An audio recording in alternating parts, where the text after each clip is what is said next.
Hey, what's going on, everybody? Thanks for tuning in today. When I first got to Ross, I got there at the beginning of 2015. When I first get to a new prison, some of the first people that I look for are the guys who work actually in the back in the kitchen, the people who got access to the good stuff. A lot of times you'll have guys that they call them sandwich guys. They'll cook sandwiches because they got the flat top stove in the kitchen and they got all the good ingredients and stuff, and they'll cook sandwiches and bring them back and sell those. And then you got guys who would just bring back shit, like if you buy ingredients for you to cook back in the block, that type shit. Condiments, ingredients, the works. Well, one of the first guys that I met was this little bitty, he probably 5'5", 5'6", short old man, little short bald gray, little patches of gray hair, just a little funny looking dude. And he used to wear this fucking long ass, it was an oversized state coat. It looked like a fucking trench coat. It would hang down to about this far off the ground. And all the COs knew what he was doing. He would go down to the chow and he'd stuff that coat full of shit and come back. But nobody fucked with him. When I met Tommy, he had already been locked up 38 years. He had 3 murders. And, I know, okay, I say he's got 3 murders, and trust me, I feel for those people. I don't know. I never asked him the detail of his case. I'm not acting like he didn't have victims. But again, that was damn near 40 years ago, almost 50 years ago now. I wasn't perfect myself, so I'm not going to judge him. I knew he wasn't a sex offender, and that was good enough for me. But he was a good dude. I got down there on the heels of my mother dying, and I was really, really struggling at that time, mentally and emotionally. And I didn't know this dude from Adam. And, one day he just came down and sat at the table with me, man, and he gave me an ear. And that's the closest I had come to crying in a long time. I felt that comfortable with dude. You don't get to have intimate conversations about meaningful shit like that inside the penitentiary too often. And when you're going through something like that, for somebody who doesn't know you to come and just give you somebody to speak to just to get it off your chest is enough. It is beyond enough, let alone somebody who been down 40 years and ain't been on the phone in so long he don't even know how to use it. He didn't have no family. It had been forever since he had gotten a phone call or a letter. The thing about Tommy is he literally got everything out of the mud. Everything he had, he hustled. And he had everything, and it was legit. He would stack his state pay up.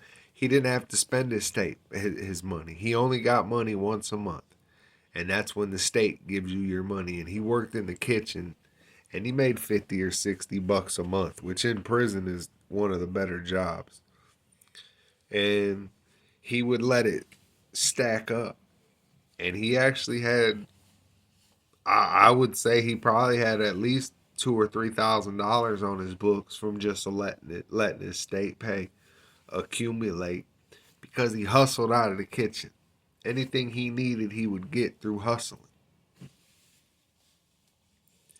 And he was a stand-up dude. And like I said, all the police liked him. Nobody gave him a hard time. He was one of the few dudes because you're locked down 16 hours a day. And he was one of the few dudes who could just be out all day. And he would go to the other side of the yard. And it wasn't because he was the police. He wasn't a snitch. He wasn't the police. He had been in Ross for over 20 years. And just was a really solid guy. One day I'm getting up, man. I got up. I don't know what rare occasions, man. Every blue moon, once in a while, I'd pop up and go hit the chow hall, hit breakfast. And it was seldom. That was few and far in between. It was one of them days, man. And I popped up and I go to breakfast. And I actually ended up eating breakfast with Tommy that day. He didn't have to work. And I could see Tommy was stressing. Tommy was like me in a lot of ways, but he was kind of who I could have seen myself becoming had I had to do the time he did. I mean, I just understood him. I understood the way he thought, And he was like me. He was so far into his bit, he couldn't just be in the cell with anybody. He couldn't be in the cell with no off the hook young dude. He couldn't be in the cell with a guy who's getting ready to go home. Tommy had to be in a cell with a guy that was going to be in there with him and they could get to know each other. He had to be comfortable with guys. He was super institutionalized.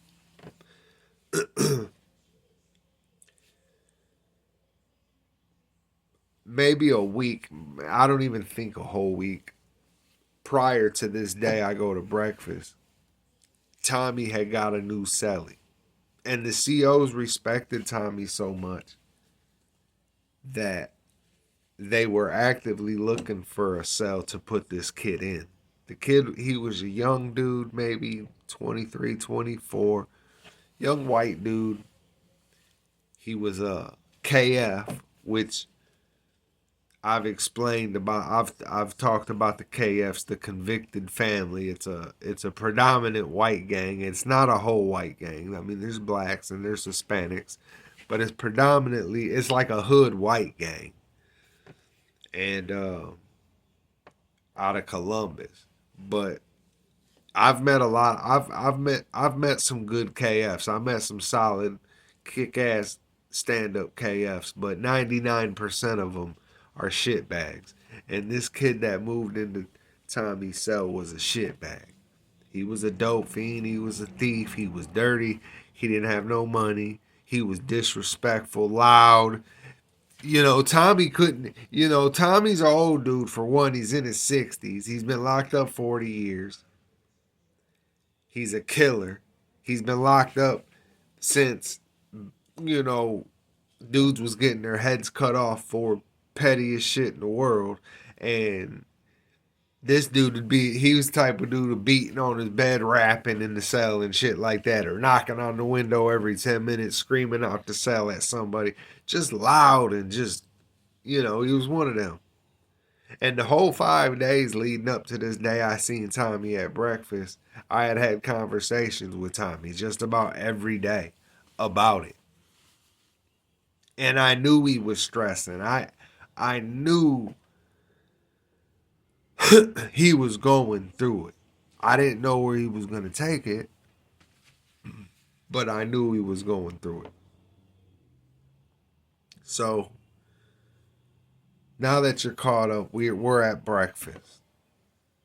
And he looks me dead in my eyes and he says, "Man, Reno," he says, I'm going to kill him. He says, "I'm going to kill him." I said, "No, man." I say, "Don't worry about it, Tommy." I say, "Man, that shit ain't nothing, man." He said, "No." He said, "It ain't even about him as a celly." Apparently, yesterday, the day prior to our breakfast, Tommy had got his security level lowered. I didn't know about it. Nobody knew about it. He didn't tell nobody. He went to a security review and got his security level lowered to a level 2. He tried to stop it. Most of the time, you can tell him, no, I'm cool. I want to stay here. And they'll let you. But his points were so low, and he had been basically refusing a security level for over a decade, that eventually his points got so low that the state they had to drop him. They had to. He didn't meet the criteria anymore to be at this level security prison, and so they lowered him. And he tells me, he says, man, he says I can't go to no open dorm. He's, at this time, he'd been locked up close to 40 years. He's been in a cell this whole time. And now they want to uproot him from a prison that he's been at over 20 years. From a cell, he's been in this cell over 10 years. And they want to ride him all the way across the state to a prison with an open dorm. And I could see it. I thought he was going to cry. I thought he was going to bust down in tears. And I remember they kick us out. They tell our block it's time for us to leave, and we walk back from the child hall to the block. And I'm talking to him. I'm trying to be there as best I can for him. There's nothing I can do except be a friend and try to console him in the best possible way. But I just remember telling him, like, Tommy, man, just be cool, man. Just, it'll be all right, man. Shit'll work itself out. But he was adamant about, man, I'm gonna kill this motherfucker. I'm gonna kill him. But the way he was saying it wasn't like an angry person would say it.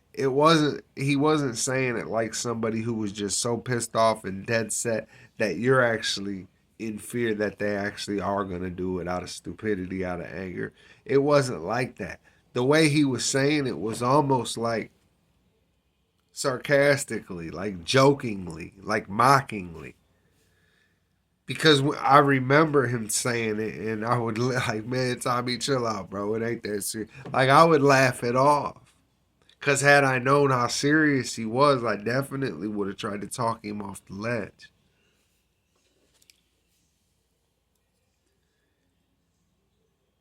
We get back to the block. He's my neighbor. Tommy's cell's right next to me. Our vents ain't connected, but if they get to yelling in there, you can hear it. The reason I say our vents ain't connected is because every 2 cells, the air duct, the vent, is connected. So you could literally talk to your neighbor through the vent. You can hear everything through the vent. But on the other side, they're connected with the one next to them. It goes every 2 cells. So I could hear Tommy and his celly through the wall. And I heard Tommy yell. And Tommy's got that old man distinctive. He sounds like an old Beavis from Beavis and Butthead. Like, he's got that real fucking scratchy old man voice. And I could hear him yell, I told you, bitch. I told you, bitch. And I hear the other dude, he's get the hollering. Tommy started poking him. The kid was laying in his bed.